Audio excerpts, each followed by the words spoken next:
VS. Achuthanandan എന്നൊരു നേതാവ് ജീവിച്ചിരുന്നേയില്ല. അങ്ങനെ ഒരു നേതാവ് ഉണ്ടായിരുന്നതായിട്ട് CPM ഇപ്പോൾ ഓർക്കാൻ പോലും ആഗ്രഹിക്കുന്നില്ല. ദേശാഭിമാനി ഒരു സപ്ലിമെൻ്റ് ഇറക്കുന്നു. വാരാന്ത പതിപ്പാണ്, പ്രത്യേക പതിപ്പാണ്. അതിൽ വി.എസിനെ പറ്റിയിട്ട് ഗംഭീരമായ ആർട്ടിക്കിളുകൾ, അദ്ദേഹത്തിൻ്റെ അനുസ്മരണ കുറിപ്പുകൾ ഇതെല്ലാം ചേർത്തുകൊണ്ട് ഒരു വാരാന്ത പതിപ്പ് തയ്യാറാക്കുന്നു. എന്നിട്ട് ദേശാഭിമാനി തന്നെ അതിനെ പറ്റിയിട്ട് പറയുകയാണ്, ഞങ്ങൾ ഇത് പുറത്തിറക്കുന്നില്ല, സാങ്കേതികമായ കാരണങ്ങളാൽ പുറത്തിറക്കുന്നില്ല. ഏത് നേതാവിനാണ് വി.എസിനെ പറ്റിയുള്ള, മരിച്ചിട്ടും വി.എസിനെ ഭയക്കുന്നത് എന്തിനാണ് ദേശാഭിമാനി? എന്തിനാണ് CPM ഇത്രയേറെ ഭയക്കുന്നത്?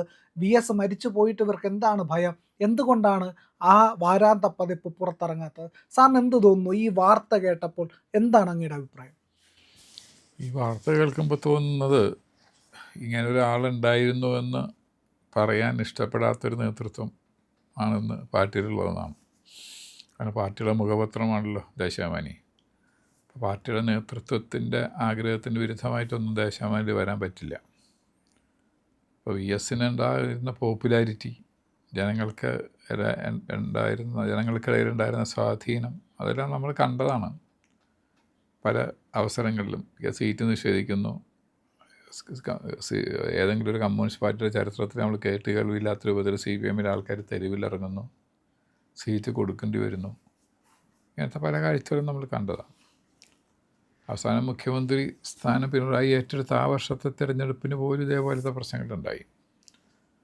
അപ്പോൾ ജനങ്ങളുടെ ഇടയ്ക്ക് ഒരു ജനകീയ മുഖമായിരുന്നു വി.എസ്. CPMൻ്റെ മറ്റാളുകളെ അപേക്ഷിച്ച്.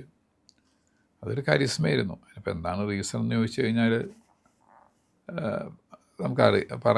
എക്സ്പ്ലെയിൻ ചെയ്യാൻ ബുദ്ധിമുട്ടാണ്. അപ്പോൾ അദ്ദേഹം മറ്റ് CPM നേതാക്കന്മാരിൽ നിന്ന് വ്യത്യസ്തമായിട്ട് എന്തെങ്കിലും പുതിയ ഗുണങ്ങളുണ്ടായിരുന്നോ എനിക്കറിയില്ല. ബാക്കി പൊതുവായ സമീപനങ്ങളിലും നിലപാടുകളിലുമൊക്കെ വലിയ വ്യത്യാസമൊന്നും ഉണ്ടായിരുന്നില്ല. പിന്നെ കുറേ മതികെട്ടാനും അതുപോലത്തെ പല കാര്യങ്ങളിലൊക്കെ ജനകീയമായിട്ടുള്ള കാര്യങ്ങളൊക്കെ ആ പ്രായത്തിലും ഇറങ്ങി പുറപ്പെട്ട് മുണ്ടും മടക്കി കുത്തി കുന്നും മലയൊക്കെ കയറാൻ തയ്യാറായി. അത് ശരിയാണ്. പിന്നെ TP ചന്ദ്രശേഖരൻ്റെ വധം നടന്ന സമയത്ത് ആ വീട്ടിൽ പോകാൻ തയ്യാറായി. അന്നൊരു ഉപതെരഞ്ഞെടുപ്പ് നടക്കുന്ന ദിവസമായിട്ട് പോലും ആ വീട്ടിൽ പോകാൻ തയ്യാറായി. അതെല്ലാം പാർട്ടിക്കാർക്ക് ഇഷ്ടമില്ലാത്ത കാര്യങ്ങളാണ് ആ പറഞ്ഞതൊക്കെ. അതുപോലെ ഇപ്പോൾ ഭൂമി പിടിച്ചെടുക്കൽ പോലത്തെ കാര്യങ്ങൾ ഇടുക്കിയിൽ നടത്തി 3 പൂച്ചകൾ അയക്കുകയൊക്കെ ചെയ്തു.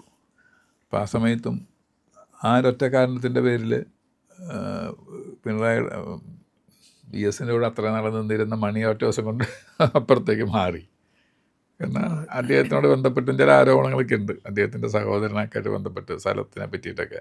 അതിൻ്റെ പൂർണ്ണമായ വിവരം നമുക്കറിയില്ല. അതൊക്കെ ഹിയർസയും അതുപോലെ റിപ്പോർട്ടുകളൊക്കെ. അപ്പോൾ അത്തരം കാര്യങ്ങളിൽ ചില കടുംപിടുത്തം നയങ്ങൾ എടുക്കുന്നത് CPMൻ്റെ മറ്റ് നേതാക്കന്മാരെന്ന് പറഞ്ഞാൽ ഒബ്വിയസ്ലി പിണറായി വിജയൻ പോലത്തെ ആൾക്കാർക്ക് ഇഷ്ടപ്പെട്ടിരുന്നില്ല. അതുകൊണ്ട് അദ്ദേഹത്തിനെ ജീവിച്ചിരിക്കുമ്പോഴും പാർട്ടിയിലുള്ള സമയത്തൊക്കെ ധാരാളം പറ്റാവുന്ന രീതിയിൽ അവമാനിച്ചിട്ടുണ്ട്. ഇപ്പോൾ കോട്ടയത്ത് സംസ്ഥാന സമ്മേളനം നടക്കുന്ന സമയത്ത് വി.എസ് വന്നപ്പോൾ ആൾക്കാർ ഭയങ്കര ആവേശത്തോട് മുദ്രാവാക്യം വിളിക്കുകയും ആരാണ്ട് മിനറൽ വാട്ടറിൻ്റെ കുപ്പി എറിഞ്ഞു എന്നോ അങ്ങനെയൊക്കെ പറയുന്നുണ്ട്. അത് ശരിയാണെന്നറിയില്ല. ആ സമയത്ത് വളരെ രോഷാകുലനായിട്ട് പിണറായി വന്ന് പറഞ്ഞത് ഇത് ഉഷാവുതപ്പിൻ്റെ ഗാനമേളല്ല എന്നായിരുന്നു. അത് ഉഷാവുതപ്പായി പ്രതിഷേധിക്കുകയൊക്കെ ചെയ്തു. പിന്നീട് ഉഷാവുതപ്പിൻ്റെ എൻ്റെ ഗാനമേള കേൾക്കാൻ മദ്യപാനികളല്ല വരുന്നത്, കള്ളു പിടിച്ചാൽ വയറ്റിൽ കിടക്കണം, അങ്ങനത്തെ രീതിയിലുള്ള സംസാരങ്ങളൊക്കെ നടന്നു. അപ്പോൾ അതുണ്ടായി. അതുപോലെ തന്നെ ആലപ്പുഴ സമ്മേളനത്തിൽ നിന്ന് പുള്ളി ഇറങ്ങി വീട്ടിൽ പോയി, തിരുവനന്തപുരത്തേക്ക് പോയി, ഇങ്ങനത്തെ സംഭവങ്ങളൊക്കെ ഉണ്ടായിരുന്നു. അപ്പോൾ ഇത് കുറേ ഇവരുടെ പൊതു സമീപനങ്ങളും പാർട്ടി നയങ്ങളും നടപ്പിലാക്കുന്നതിൽ ഇവർ തമ്മിൽ വലിയ വ്യത്യാസമൊന്നും ഉണ്ടെന്ന് എനിക്ക് അഭിപ്രായമില്ല കേട്ടോ.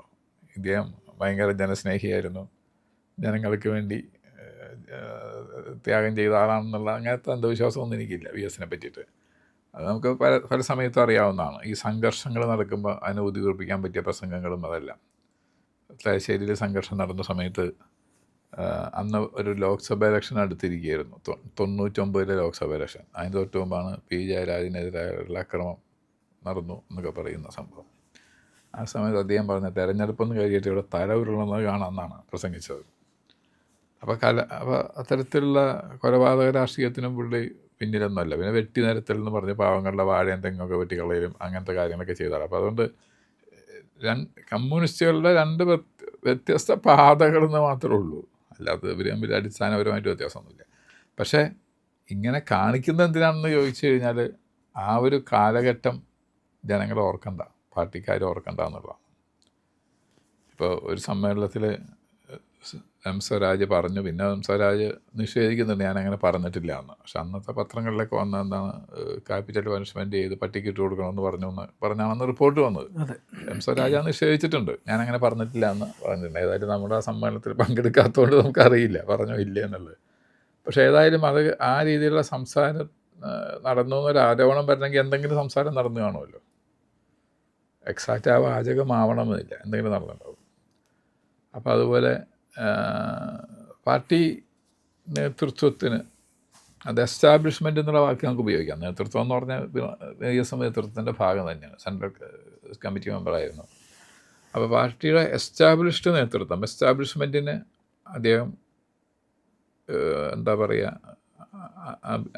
ഒരു സ്വീകാര്യനായിരുന്നില്ല.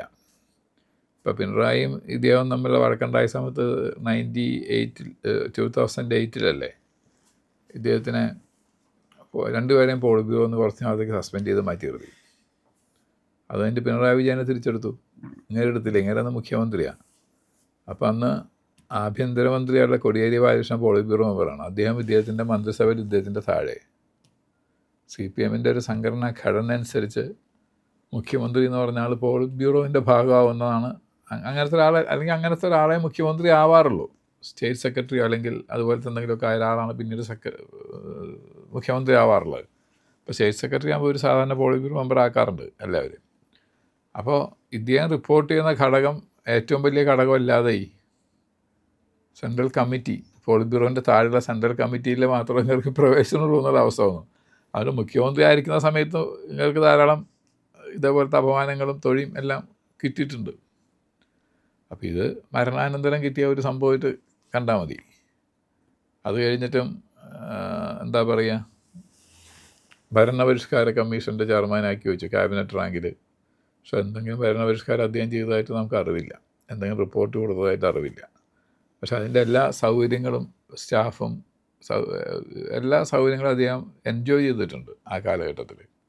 അതുകൊണ്ട് ഞാൻ പറഞ്ഞു ഇവർ തമ്മിൽ വലിയ വ്യത്യാസങ്ങളൊന്നുമില്ല. പക്ഷേ ഇദ്ദേഹത്തിനിപ്പോൾ ഇതിൽ നിന്ന് ഒഴിവാക്കാൻ ആഗ്രഹിക്കുന്നതെന്ന് വെച്ചാൽ ആ 2 സ്ട്രീം എന്ന് വിചാരിച്ചാൽ മതി, 2 ധാരകൾ. അപ്പോൾ ഒരു ധാരയിലെ ആൾക്കാർക്ക് ഈ ഇദ്ദേഹം നീങ്ങിയ ധാര സ്വീകാര്യമല്ല എന്ന് വെച്ചിട്ട് ഇപ്പം അങ്ങനെ നടന്നാൽ ആരും ചോദിക്കാനുമില്ല. അദ്ദേഹത്തിന് എന്തെങ്കിലും ഉണ്ടായിരുന്ന ആരാ ചോദിക്കാനുള്ളത്? ആരുമില്ല. നമ്മൾ പണ്ട് ജിയോ പൊളിറ്റിക്സിൽ 2 പോളാർ പൊളിറ്റിക്സ്, റഷ്യ ഒരു വശത്ത്, സോവിയറ്റ് യൂണിയൻ ഒരു വശത്ത് അമേരിക്ക എന്ന് പറഞ്ഞിട്ട് ഉണ്ടായിരുന്നതെന്ന് മാറി സോവിയറ്റ് യൂണിയൻ്റെ പതനത്തിന് ശേഷം അതിലൊക്കെ വ്യത്യാസം വന്നില്ലേ? അതുപോലെ ഇദ്ദേഹത്തിൻ്റെ കാര്യത്തിൽ ഇദ്ദേഹത്തിനെ സപ്പോർട്ട് ചെയ്യാണ്ട് പറയാനൊന്നും ആരുമില്ല. ഇദ്ദേഹത്തിൻ്റെ സെക്രട്ടറി ആയിരുന്ന ആൾ വരെ പാർട്ടി മെമ്പർഷിപ്പ് ഒതുക്കി കൊടുത്തില്ല, സുരേഷ്. പിന്നെ അദ്ദേഹം എന്താ ഗൾഫിൽ പോവുക അതൊക്കെ ചെയ്തു. ഇപ്പോൾ തിരിച്ചു വന്നിട്ട് എന്തോ രാഷ്ട്രീയ പ്രവർത്തനം ചെയ്യുന്നുണ്ട്. പക്ഷേ ഇദ്ദേഹത്തിൻ്റെ അനുകൂലിയാണ് പരസ്യമായിട്ട് പറയാൻ ജീവിച്ചിരിക്കുന്ന കാലത്തും ആൾക്കാരുണ്ടായില്ല, മരിച്ചപ്പോൾ ഒട്ടും ഉണ്ടാവില്ല. അപ്പോൾ അതുകൊണ്ട് ഈ സംഭവം നടന്നത് അങ്ങനത്തെ ഒരു കാലഘട്ടം അല്ലെങ്കിൽ അങ്ങനത്തെ ഒരു വ്യക്തിയെ ചരിത്രത്തിൽ നിന്ന് തമസ്കരിക്കാൻ തന്നെയാണെന്നുള്ളതിന് യാതൊരു സംശയവുമില്ല. പക്ഷെ അത് ചോദ്യം ചെയ്യപ്പെടില്ല ഇന്നത്തെ CPM-ൻ്റെ ഹൈറാർക്കിയിൽ വെച്ചിട്ട്. അതുകൊണ്ട് അദ്ദേഹത്തിൻ്റെ ദേശാഭിമാനി എന്ന് അദ്ദേഹത്തിൻ്റെ കഥ എടുത്ത് മാറ്റിയെങ്കിൽ, വരാന്തി പതിപ്പിത് മാറ്റിയെങ്കിൽ മാറ്റിയെന്ന് തന്നെ വിചാരിച്ചാൽ മതി. അല്ല, അത് മാത്രമല്ല സാർ, എനിക്ക് എൻ്റെ സംശയം, പെട്ടെന്ന് പ്രിൻറ്റിങ് എല്ലാം കഴിഞ്ഞപ്പോൾ ഇതിലെ ഒരു പ്രസക്തമായ ഒരു ഭാഗം വായിക്കേണ്ട ഒരാൾ വായിക്കുന്നു, ഇത് ശരിയാണ് എന്ന്, ഇല്ലെങ്കിൽ തനിക്ക്, ഇല്ലെങ്കിൽ ഇപ്പോഴത്തെ നേതൃത്വത്തിന്, ഇല്ലെങ്കിൽ ഇതിൻ്റെ ദൈവതുല്യന് എന്തോ ഒരു പ്രശ്നമുണ്ട് എന്ന് തോന്നുന്ന തരത്തിലേക്ക് വന്നിട്ട് പിൻവലിച്ചതാണോ? അങ്ങനെ വേണം കരുതാൻ. തീർച്ചയായിട്ടും അങ്ങനെയാണല്ലോ. ഇപ്പോൾ പ്രിൻ്റ് ചെയ്തതിന് ശേഷം കണ്ടുപിടിച്ച എന്തോ ഒരു സാധനമുണ്ട്, ആരോ എന്തോ ഒളിച്ചു കിടത്താൻ നോക്കിയിട്ടുണ്ട് പ്രിൻ്റ് ഈ ലേഖനങ്ങളിൽ കൂടെ. അത് അതിനു മുമ്പ് നോക്കിയിട്ടുള്ള സൂപ്പർ സെൻസറുകാരൻ ചിലപ്പോൾ കണ്ടുപിടിച്ചിട്ടുണ്ടാവില്ല. പ്രിൻ്റ് ചെയ്തതിന് ശേഷം വീണ്ടും ഒരു സെൻസറിങ് നടന്നിട്ടുണ്ടാവും, ആരെങ്കിലും ഒരാൾ കണ്ടുപിടിച്ചിട്ടുണ്ടാവും, അത് പ്രസ്സിൽ ഒരാൾ വിളിച്ച് പറഞ്ഞിട്ടുണ്ടാവും. അങ്ങനെയൊക്കെ സംഭവിക്കാം. അപ്പോൾ അങ്ങനെ വരുമ്പോൾ സ്വാഭാവികമായിട്ട് ഇന്നത്തെ എസ്റ്റാബ്ലിഷ്മെൻറ്റിനെതിരെ, ഇപ്പോൾ പ്രിയം പറഞ്ഞതിന് തന്നെ ഒറ്റ വാക്കിൽ നിർത്തുകയാണ്, ഇന്നത്തെ പാർട്ടി എസ്റ്റാബ്ലിഷ്മെൻ്റ് എന്ന് പറഞ്ഞ ഒരു വൺ മാൻ ഷോ ആണല്ലോ. അതെ. പിണറായി വിജയൻ നയിക്കുന്ന വൺ മാൻ ഷോ. ഇപ്പോൾ കേന്ദ്ര പോളിറ്റ് ബ്യൂറോ, സെൻട്രൽ ലീഡർഷിപ്പിൽ ഏറ്റവും വലിയ ഹയസ്റ്റ് ഡിസിഷൻ മേക്കിംഗ് ബോഡിയായിട്ട് പോളിറ്റ് ബ്യൂറോ ആവട്ടെ, സെൻട്രൽ കമ്മിറ്റി ആവട്ടെ, അതെല്ലാം പിണറായി വിജയൻ പറഞ്ഞ പോലെ കേൾക്കുന്നതല്ലേ ഉള്ളൂ. വേറെ എവിടെ പാർട്ടിയില്ലല്ലോ. ഇപ്പം M A baby general secretary എന്ന് പറഞ്ഞു കഴിഞ്ഞാൽ ഇവിടുത്തെ പാർട്ടിയുടെ ഡൽഹിയിലെ പ്രതിനിധി എന്നല്ലേ പറയാൻ പറ്റുള്ളൂ. ഇപ്പോൾ കെ വി തോമസ് മാഷിനെ, വേണു രാജാമണിനെയൊക്കെ മറ്റേ സമ്പത്തിനെയൊക്കെ അയച്ചില്ലേ കേരള ഗവൺമെൻറ്റിൻ്റെ പ്രതിനിധിയായിട്ട് ഡൽഹിയിൽ. അതേപോലെ CPM സ്റ്റേറ്റ് കമ്മിറ്റിയുടെ ഒരു പ്രതിനിധിയായിട്ട് ഡൽഹിയിൽ അയച്ചെന്ന് മാത്രമുള്ള സ്ഥാനമല്ലുള്ളൂ എം എ ബിക്കുള്ളൂ. അപ്പോൾ decision everything is taken from here. all the vital decisions are taken from here. അതെ, സംശയമില്ലാത്ത കാര്യമാണ്. അപ്പോൾ എസ്റ്റാബ്ലിഷ്മെൻറ്റിന് ഇഷ്ടപ്പെടാത്ത എന്തോ സാധനം അതിൽ ആരോടിച്ച് കടത്താൻ ശ്രമിച്ചിട്ടുണ്ട്. അന്ന് അത് പിടിക്കപ്പെട്ടു. കഴിഞ്ഞപ്പോഴാണെന്ന് മാത്രമേ ഉള്ളൂ. ലേറ്റർ ദാൻ നെവർ എന്നല്ലേ. ഇനി ഇത് കൃത്യമായിട്ട് നശിപ്പിക്കുകയും ചെയ്യും CPM. ഈ പറയുന്ന വാരാന്തപതിപ്പ് ചിലപ്പോൾ ഇപ്പം തന്നെ അത് കത്തി തീർന്നിട്ടുണ്ടായിരിക്കും. ഒരെണ്ണം പോലും ലീക്കാവാതെ കടത്താനുള്ള അതിനുള്ള ശേഷി CPM ഇപ്പോഴും ഉണ്ട് കേട്ടോ. ഈ പറയുന്ന അവർക്കെതിരെ ഉള്ള ഏത് സാധനവും കയ്യിൽ കിട്ടിക്കഴിഞ്ഞാൽ അതിനെ ഈ പറയുന്ന വേരടക്കം പിഴുതെടുത്ത് നശിപ്പിച്ച് കത്തിച്ച് ചാരമാക്കി കടലിലൊഴുക്കാനുള്ള ആ ഒരു ശേഷി, ഒരു നശീകരണ ശേഷി, നശീകരണ ശേഷിയുടെ കാര്യത്തിൽ CPM ഇപ്പോഴും പൂർണ്ണമാണ് എന്നുള്ളതാണ്. അത് ഏകാധിപത്യ പ്രവണതയും ഫാസിസ്റ്റ് പ്രവണതയുള്ള സംഘടനകൾക്കൊക്കെ അതുണ്ടാവും. ഇന്ദിരാഗാന്ധിക്ക് ഉണ്ടായിരുന്നല്ലോ. അവരുടെ കുടുംബത്തിനോ അവർക്കെതിരായിട്ടുള്ള സംഗതികളെല്ലാം സംസ്കരിക്കപ്പെട്ടിരുന്നു. അപ്പോൾ അത് എല്ലാ കാലത്തും അവർക്കുണ്ടായിരുന്നു. അത് CPM അത് എല്ലാ കാലത്തും ഉണ്ട്. പ്രിയമുള്ളവരെ, ഏറ്റവും പുതിയ വാർത്തകൾ മറ്റാരും പറയുന്നതിനേക്കാൾ മുമ്പ് ഞങ്ങൾ നിങ്ങളിലേക്ക് എത്തിക്കുന്നുണ്ട്. ഞങ്ങളുടെ കൂടെ സഞ്ചരിക്കണം. ഇന്ത്യ ലൈവ് ഇനിയും സബ്സ്ക്രൈബ് ചെയ്യാത്ത ആളുകൾ ഇന്ന് തന്നെ അത് ചെയ്യണേ.